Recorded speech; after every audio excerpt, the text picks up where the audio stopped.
Hello बच्चों, अगर आप बोर्ड एग्ज़ाम देने जा रहे हो और आपको घबराहट हो रही है, हो सकता है आपकी बहुत अच्छी तैयारी हो भी सकती है और नहीं भी हो सकती है।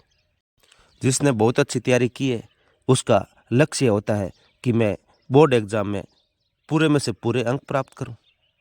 और दूसरे ऐसे विद्यार्थी भी होते हैं जो बिल्कुल भी नहीं पढ़ के जाते हैं, जो बोर्ड एग्ज़ाम से 5 दिन 10 दिन पहले पढ़ाई शुरू करते हैं और फिर भी वो चाहते हैं कि मैं बोर्ड एग्ज़ाम में पास होने के साथ साथ अच्छे अंक प्राप्त भी करूं।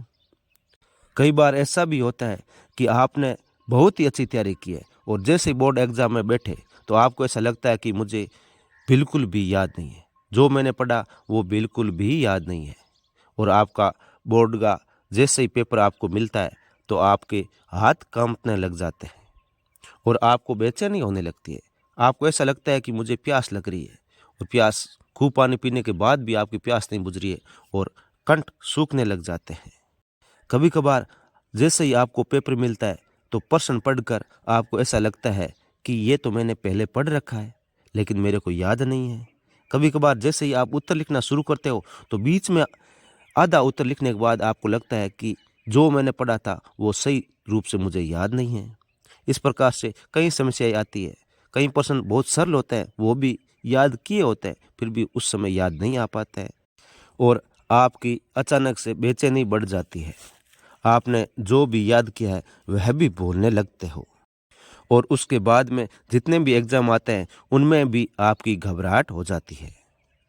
तो बच्चों, इस वीडियो में मैं आज आपकी उन सभी समस्याओं का समाधान करूंगा। 5 मिनट का वीडियो ये आपके जीवन में मील का पत्थर साबित होगा। एक बार इसको सुन लीजिए, बोर्ड एग्जाम में आप जैसी तैयारी की है उससे कई गुना अच्छा रिजल्ट आपको प्राप्त होगा। अब मैं आपको बताऊंगा कि बोर्ड एग्जाम से 20 दिन पहले यानी 20 डेज बिफोर बोर्ड एग्जाम आप कैसे प्रिपरेशन करें ताकि बोर्ड एग्जाम आपका सबसे अच्छा जाए। तो इसके लिए आपको क्या करना है, आपके जितने भी बोर्ड एग्जाम से संबंधित सब्जेक्ट हैं, कई जगह 5 सब्जेक्ट होते हैं, कई जगह 6 सब्जेक्ट होते हैं। आपको जितने भी सब्जेक्ट हैं उसी के अनुसार हर दिन का शेड्यूल बनाना है। यानी अगर आपके 5 सब्जेक्ट है और दिन के अंदर आप 5 घंटे पढ़ाई करते हो तो एक एक घंटा शेड्यूल बनाना है। अगर आप 10 घंटे पढ़ाई कर रहे हो तो 2-2 घंटे के हिसाब से शेड्यूल बनाना है।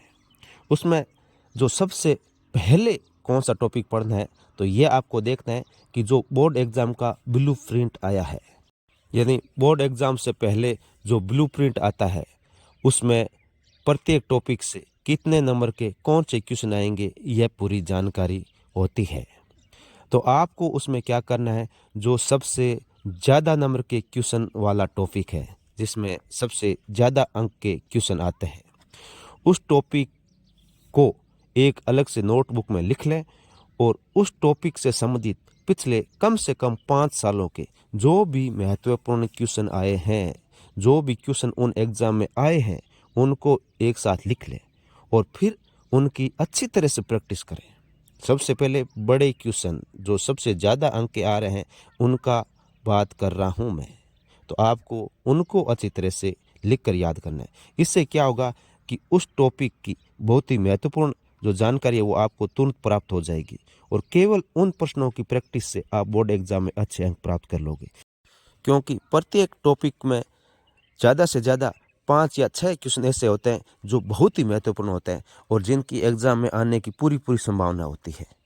तो जैसे ही आप 5 साल के पेपर हल करोगे तो उसमें लगभग ये सभी कवर हो जाते हैं और आपको बोर्ड एग्ज़ाम में ये प्रश्न मिल जाते हैं, या ये मिलेंगे या इससे संबंधित जो थोड़ा बहुत चेंज होगा। तो अगर प्रैक्टिस आपकी अच्छी होगी तो आप वो भी हल कर लोगे। इसके बाद में जो सबसे ज़्यादा अंक के क्वेश्चन है उससे कम नंबर के क्वेश्चन, जैसे 4 नंबर के, 3 नंबर के और उसके बाद में फिर 2 नंबर के और फिर 1 नंबर के क्वेश्चनों पे आना है। क्योंकि अगर आप बड़े क्वेश्चन पहले प्रैक्टिस करते हो तो आपका माइंड एक्टिव हो जाता है और जो भी छोटी मोटी बातें आती हैं उसको तुरंत ग्रहण कर लेता है। तो इसलिए पहले बड़े क्वेश्चन और फिर छोटे क्वेश्चन याद करें। यह कार्य आपको लगभग 17 दिनों में कंप्लीट कर लेना है। बोर्ड एग्ज़ाम से 3 दिन पहले तक इसको कंप्लीट कर लेना है।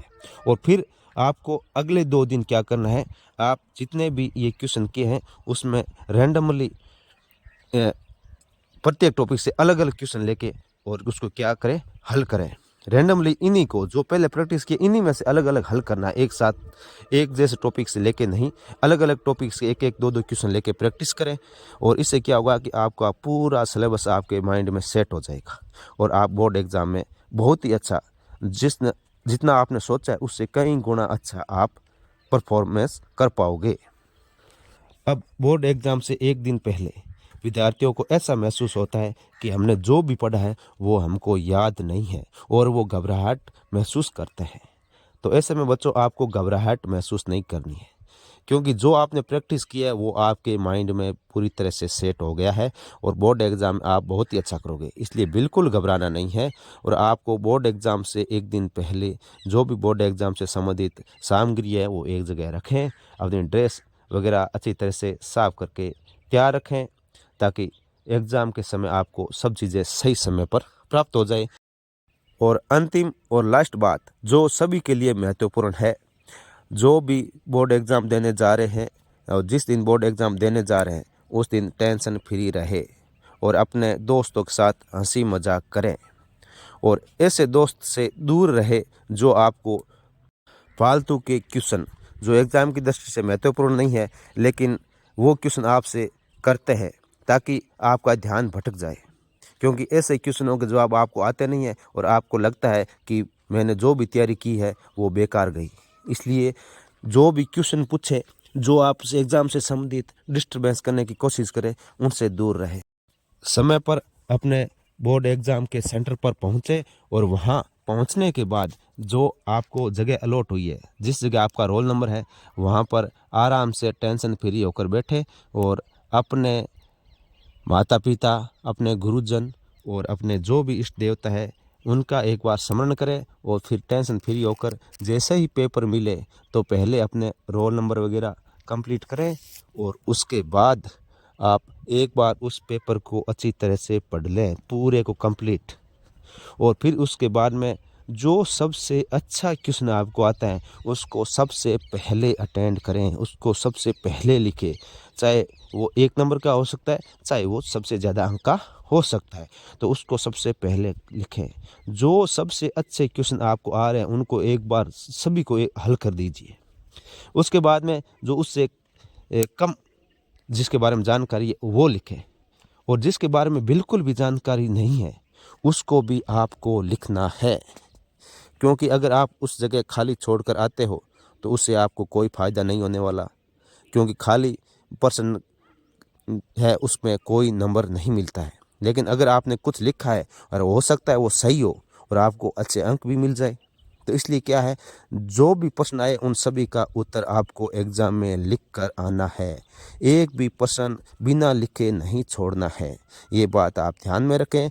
इसी के साथ आपकी जो ये महत्वपूर्ण जानकारी मैंने आपके साथ शेयर की इसका जीवन में फॉलो करें। धन्यवाद आप सभी का।